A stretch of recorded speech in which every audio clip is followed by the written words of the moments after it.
ओम नमः भगवते वासुदेवाय। दोस्तों, जय श्री कृष्णा।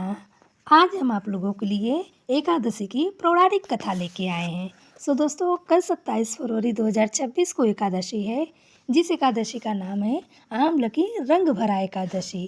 तो दोस्तों, आइए हम इस कथा को श्रवण करके अपने जीवन की हर एक समस्या से छुटकारा पा सके और हर प्रकार से हमारा कल्याण हो सके। तो दोस्तों, चलिए हम कथा को शुरू करते हैं। त्रेता युग में एक बार राजा मंदाता ने ऋषि वशिष्ठ जी से अनुरोध किया कि अगर आप मुझ पर प्रसन्न हैं तो कोई ऐसा व्रत बताएं जिससे मेरा हर प्रकार से कल्याण हो।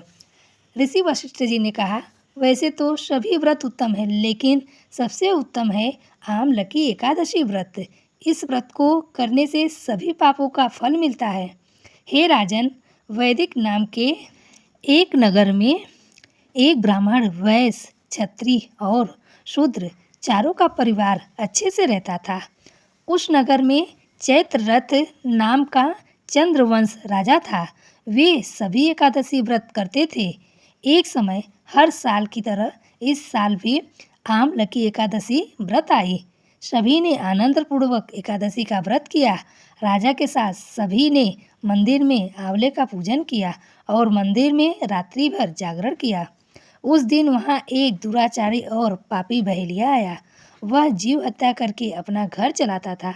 उस दिन किसी कारणवश उसे शिकार नहीं मिला, इसलिए वह बहुत ही भूखा था और वह मंदिर के पास आकर बैठ गया।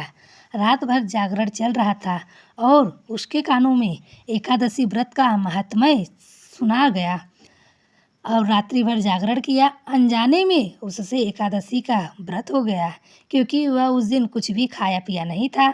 इसलिए कुछ समय बाद उसकी जब मृत्यु हो गई। एकादशी का व्रत के प्रभाव से अगले जन्म में वह राजा विदुरथ के यहाँ जन्म लिया। उसका नाम वसुरथ रखा गया। वह सेना के साथ 10,000 ग्रामों का पालन करने लगा। वह तेज में सूर्य की तरह और कांति में चंद्रमा की तरह था। वह विष्णु भक्त था और दान करना और यज्ञ करना उसका काम था। वह विष्णु भक्त था और दान करना और यज्ञ करना उसका काम था।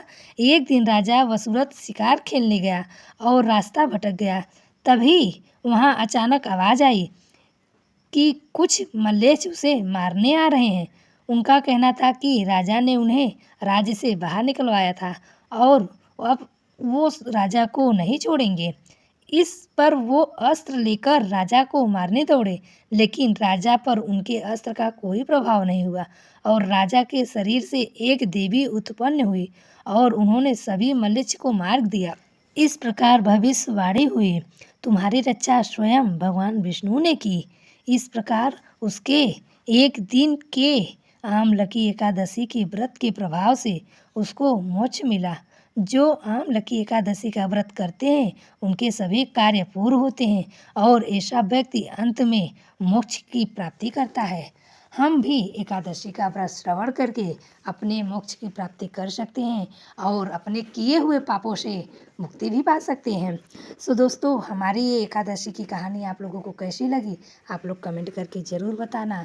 और हम तो यही कहेंगे कि आप सभी लोग भी एकादशी व्रत को करके अपने जीवन को स्वच्छ बनाइए।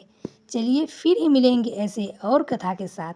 तब तक के लिए राधे राधे, जय श्री कृष्णा।